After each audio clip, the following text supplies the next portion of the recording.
안녕하세요. 지식의 반찬을 더하다입니다. 오늘은 좀 민감할 수 있지만 많은 분들이 궁금해하시는 주제죠. 바로 내연녀, 그러니까 상간녀를 상대로 소송에서 이기는 방법에 대해서 이야기 나눠보려고 합니다. 오늘 저희가 참고할 자료는요. 서초 법무법인 라온의 이창엽 변호사님께서 제공해 주셨습니다. 이 변호사님 뭐 다들 아시겠지만 사법고시 출신의 18년차 베테랑 가사법 전문 변호사시죠. 요즘 간통죄 폐지 후에 이런 상간소송이 부쩍 늘었다고 해요. 물론 뭐 가정 있는 사람을 만나는 게 도덕적으로 옳다고 할 순 없겠죠. 그래서 오늘은 이런 감정적인 부분을 조금 넘어서요. 법률적인 관점에서 좀 파헤쳐 보려고 합니다. 이청엽 변호사님의 그 풍부한 경험을 바탕으로요. 상간소송이 뭔지, 또 승소하려면 뭘 증명해야 하고 어떤 증거가 필요한지, 위자료는 어떻게 되는지, 실제 사례까지 좀 깊이 있게 들여다볼게요. 여러분께서 이 문제에 대해 좀 명확하게 이해하실 수 있도록 저희가 차근차근 안내해 드리겠습니다. 본론으로 들어가기 전에요. 좋아요와 구독, 알림 설정 먼저 꼭 부탁드립니다. 네, 반갑습니다. 그럼 시작해 볼까요? 우선 상간소송, 이 말이 정확히 뭘 의미하는지부터 짚고 넘어가야 할 것 같아요. 이건 배우자의 부정행위, 그러니까 외도 때문에 정신적으로 고통받은 사람이요. 이혼을 했든 안 했든 그건 별개로 그 원인을 제공한 외도 상대방 있잖아요. 그 상간자에게 당신 때문에 내가 이렇게 힘들었으니 책임져라. 이렇게 손해배상을 청구하는 소송입니다. 민사소송이죠. 아, 민사소송이군요.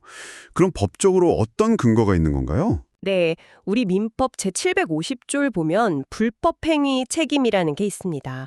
아주 쉽게 말하면 누군가 일부러든 실수로든 법을 어겨서 다른 사람한테 피해를 줬으면 그걸 물어줘야 한다는 거예요. 여기서 이제 상간자의 행동, 그러니까 상대방이 결혼한 사람인 걸 알면서도 부적절한 관계를 맺는 거. 이게 혼인관계라는 어떤 사회적 약속을 깨는 위법행위로 보는 겁니다. 아하, 위법행위요? 그렇죠. 그리고 그 때문에 배우자가 겪는 정신적 고통, 이게 바로 법적으로 인정되는 손해가 되는 거고요. 그러면 그 정신적 고통에 대해서도 배상을 받을 수 있다는 거네요. 네, 정확합니다. 그래서 민법 제751조에서는 바로 이 정신적 고통에 대한 배상, 우리가 흔히 말하는 위자료죠. 이걸 청구할 수 있도록 딱 명시해놨어요. 그러니까 재산 피해뿐 아니라 마음의 상처에 대한 보상도 법적으로 가능하다, 이런 의미입니다. 그렇군요.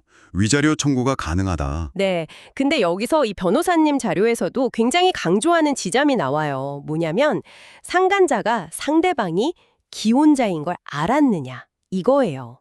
법률 용어로는 악의라고 하는데요. 악이요? 네, 악의. 법원은 단순히 그냥 둘이 부적절한 관계였다 이것만 가지고는 책임을 묻기 어렵다고 보고요.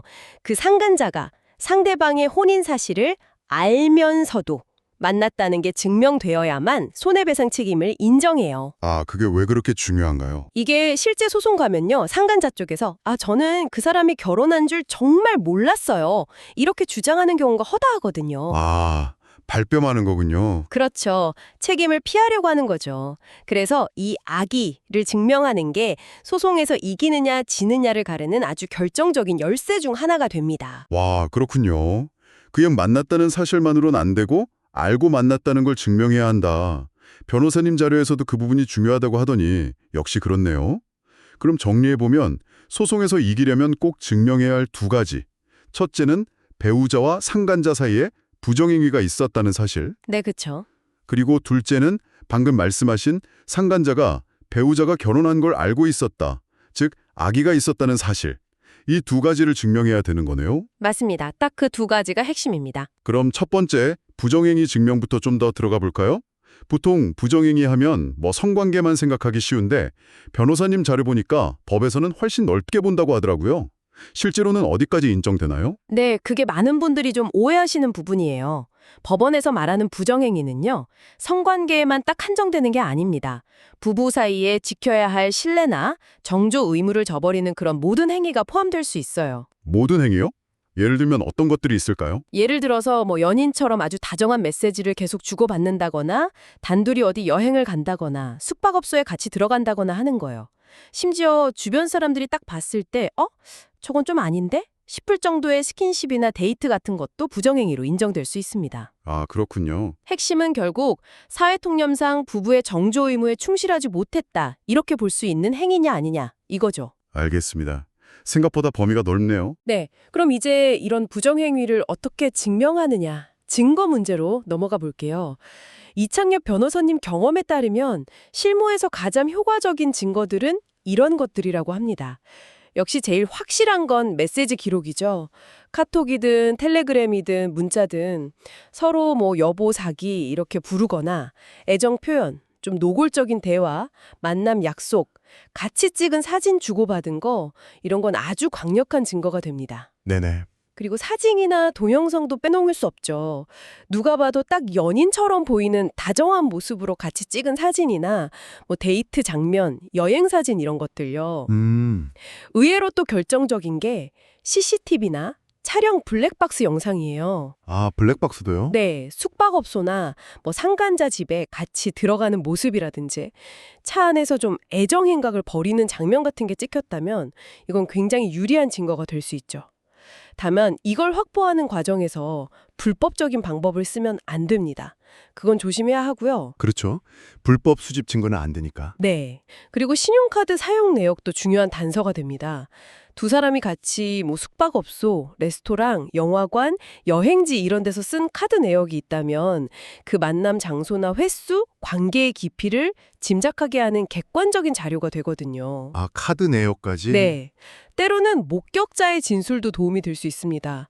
두 사람 관계를 직접 봤거나 그들에 대해 잘 아는 지인이나 동료의 진술이 일관되고 구체적이라면 증거로 인정받을 수도 있어요. 와, 정말 다양한 증거들이 쓰일 수 있네요. 중요한 건 그냥 감정적으로 그랬을 것이다가 아니라 이렇게 객관적이고 구체적인 자료로 딱 부정행위가 있었다. 이걸 입증해야 한다는 거군요. 맞습니다. 감정이 아니라 증거죠. 자, 그럼 이제 두 번째 허들로 넘어가 볼게요. 아까 정말 중요하다고 하셨던 그 상간자의 악애, 즉 알고 만났다는 걸 증명하는 문제요. 변호사님 자료에서도 이게 제일 어렵고 막 치열하게 다투는 부분이라고 하던데 구체적으로 어떤 증거들이 좀 필요할까요? 네, 바로 그 악의 입증. 이게 실무에서 진짜 어려운 부분 중 하나예요. 왜냐하면 상간자 쪽에서는 어떻게든 몰랐다. 이렇게 버티면서 책임을 안 지려고 하거든요. 네, 그럴 것 같아요. 이 주장을 깨야만 위자료 책임을 물을 수 있으니까요. 그래서 상간자가 상대방 결혼 사실을 알고 있었다. 이걸 뒷받침할 증거 확보가 정말 중요합니다. 어떤 증거들이 있을까요? 변호사님 경험상 악의를 입증하는데 효과적인 증거들은 이런 것들이라고 해요. 역시 가장 확실한 건 메시지나 통화 녹음 내용입니다. 상간자가 배우자한테 언제 이혼할 거야? 아내한테 들키지 않게 조심해 이런 말을 했다거나 대화 중에 배우자의 자녀나 가족 이야기를 꺼낸다면 몰랐다는 주장은 설득력이 확 떨어지겠죠. 아, 그건 정말 빼도 박도 못하겠네요. 그렇죠. 그리고 상간자가 부부가 같이 사는 집에 방문했던 기록이라든지 거기서 배우자의 자녀를 만난 사실이 있다면 이것도 아주 강력한 증거가 됩니다. 집에 떡하니 걸린 결혼 사실을 봤다거나 아이들하고 인사를 나눴는데 혼인 사실을 몰랐다고 하긴 좀 어렵겠죠. 그렇겠네요. 또 주변 사람들 증언도 유효합니다. 배우자의 친구나 직장 동료 같은 사람이 상간자한테 아무개 씨 결혼한 사람이에요. 이렇게 명확하게 알려줬다는 사실을 증언해 준다면 그것도 상간자의 악의를 입증하는 데 큰 도움이 되고요. 주변 증언도 중요하군요. 네. 그리고 배우자가 쓰는 SNS 계정 같은데 가족 사진이나 결혼 관련 정보가 딱 공개되어 있었고 상간자가 그걸 충분히 알 수 있었던 상황이었다. 이런 정황 증거들도 간접적으로 활용될 수 있습니다. 와, 들어보니까 이 악에 입증하는 게 정말 쉽지 않겠는데요? 네, 만만치 않죠.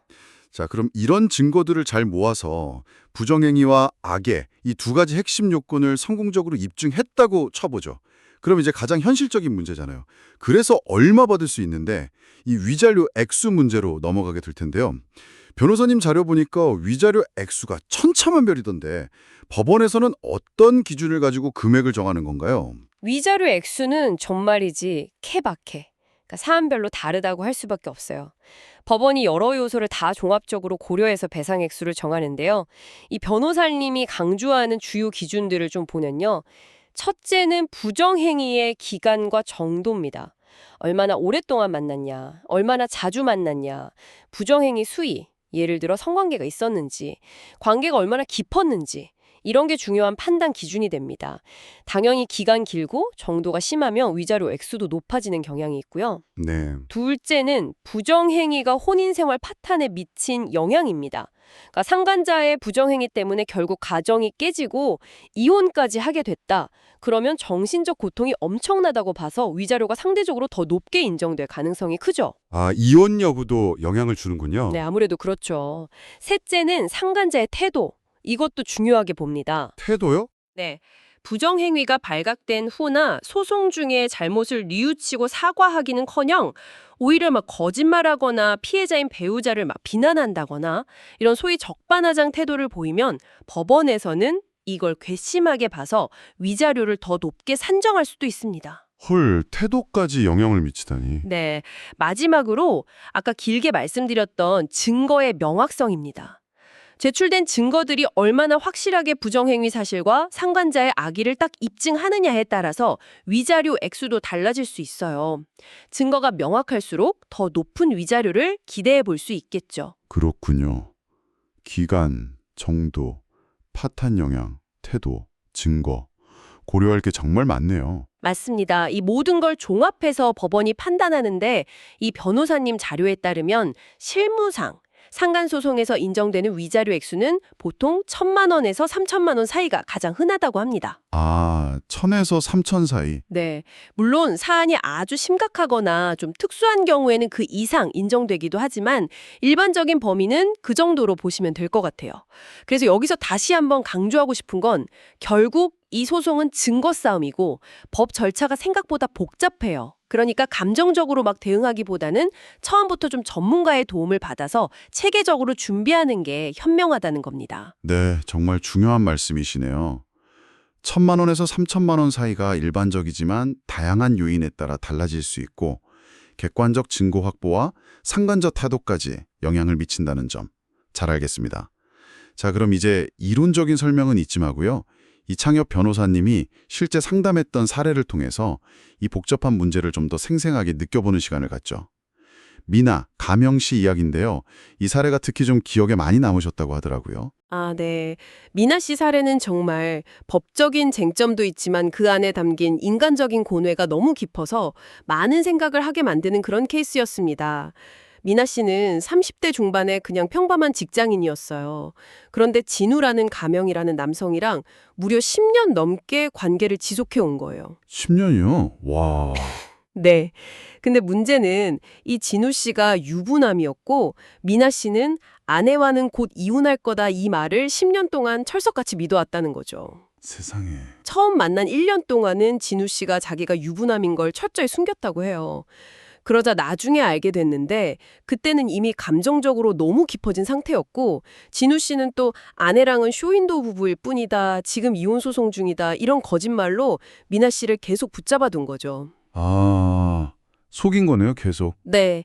심지어 진우 씨는 위조된 이혼 소송 서류까지 보여주면서 미나 씨를 안심시켰고 아내 험담을 막 늘어놓으면서 자기가 마치 피해자인 것처럼 그렇게 포장을 했다고 합니다.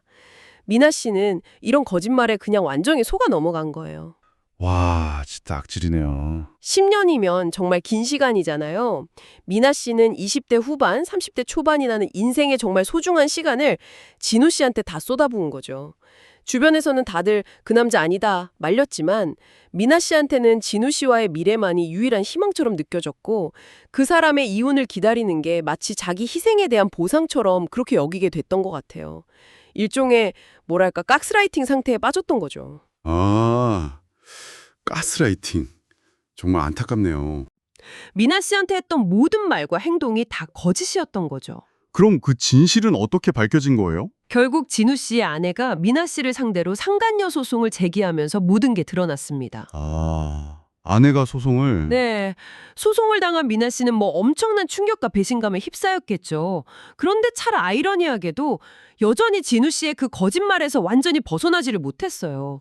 이 소송만 잘 마무리되면 정말 이혼하고 나한테 올 거다. 이런 마지막 희망을 놓지 못했던 거예요. 아니, 그 상황에서도요? 네. 왜냐하면 그 희망마저 놓아버리면 자기의 그 10년 세월이 완전히 부정당하고 무너지는 것 같아서 그게 너무 두려웠던 거죠. 와, 정말 영화 같은 이야기네요. 10년 동안 한 사람을 그렇게 철저히 속였다는 것도 너무 충격적이고 또 그 거짓말에 갇혀서 현실을 제대로 보지 못하는 미나 씨 상황이 참 너무 안타깝습니다. 변호사님은 이 사례를 통해서 어떤 점을 좀 특히 짚어주고 싶으셨을까요? 네, 이 사례가 여러 가지를 생각하게 하는데요. 우선 법률적으로만 보면 진우 씨의 10년간의 기망행위는 미나 씨에 대한 명백한 불법행위입니다. 그렇죠. 미나 씨도 피해자죠? 맞습니다. 그래서 사실 미나 씨 역시 진우 씨를 상대로 자기가 속아서 보낸 시간, 그로 인한 정신적 고통, 혹시라도 금전적으로 지원한 게 있다면 그런 재산적 피해까지 다 포함해서 손해배상 청구 소송을 제기할 권리가 있어요. 기망에 의한 관계였다는 걸 잘 입증하면 이길 가능성도 충분히 있고요. 하지만 변호사님이 상담할 당시에 미나 씨는 워낙 오랫동안 가스라이팅을 당해서 그런지 자신이 피해자라는 사실조차 선뜻 받아들이지 못했다고 해요. 오히려 상간녀 소송을 당했다는 그 충격과 두려움, 그리고 진우 씨에 대한 그 마지막 미련 때문에 더 힘들어했죠. 아, 마음이 정말 복잡했겠네요. 네. 여기서 우리가 좀 생각해 볼 지점은 이 상간 소송이라는 법적 분쟁의 그 이면에는 이렇게 복잡하게 얽힌 인간관계나 깊은 심리적인 상처 같은 문제들이 깔려 있다는 겁니다. 법은 분명 불법 행위에 대해 손해배상이라는 틀을 제공하지만 미나 씨처럼 한 사람이 겪은 그 깊은 배신감과 잃어버린 세월의 상처를 온전히 치유하기에는 어쩌면 한계가 있을 수도 있다는 거죠. 그리고 또 기망의 피해자이면서 동시에 다른 누군가에게는 상간자가 되는 이 아이러니한 상황에서 과연 진정한 해결책은 뭘까? 이런 고민도 하게 만들고요. 네, 오늘 저희는 서초 법무법인 라온의 이창혁 변호사님 자료를 바탕으로 상간소송에서 승소하는 방법에 대해 정말 깊이 있게 파헤쳐봤습니다. 핵심은 배우자의 부정행위 사실과 상간자의 악의, 즉 알고 만났다는 점, 이 두 가지를 객관적인 증거로 명확하게 입증하는 것이고 위자료 X는 부정행위의 기간과 정도, 혼인 파탄에 미친 영향, 상간자의 태도 등등 다양한 요소를 종합적으로 고려해서 결정된다는 점 여러분도 꼭 기억하시면 좋겠습니다. 네, 그리고 미나 씨 사례는 이 법적 다툼을 넘어서 한 사람의 인생이 거짓과 기망으로 얼마나 처참하게 무너질 수 있는지, 또 그 상처를 회복하는 과정이 얼마나 고통스러운지를 여실히 보여주는 것 같습니다. 오늘 이야기를 마무리하면서 여러분께 한 가지 질문을 좀 던져보고 싶어요. 법은 분명 정신적 고통에 대해서 금전적인 배상이라는 해결책을 제시합니다. 하지만 미나 씨처럼 10년이라는 그 긴 세월을 송두리째 빼앗긴 경우 과연 돈으로 그 깊은 상처와 잃어버린 시간을 온전히 보상받을 수 있을까요? 혹은 명백히 속은 피해자였지만 동시에 상간녀 소송의 피고가 된 그런 입장에서 진정한 정의와 회복은 과연 어떤 모습이어야 할까요? 어쩌면 법의 잣대만으로는 다 담아낼 수 없는 그런 인간적인 고민이 남는 지점인 것 같습니다. 여러분의 생각은 어떠신가요? 오늘의 이야기 어떠셨나요? 이야기가 유익했다면 좋아요와 구독, 알림 설정 꼭 부탁드립니다.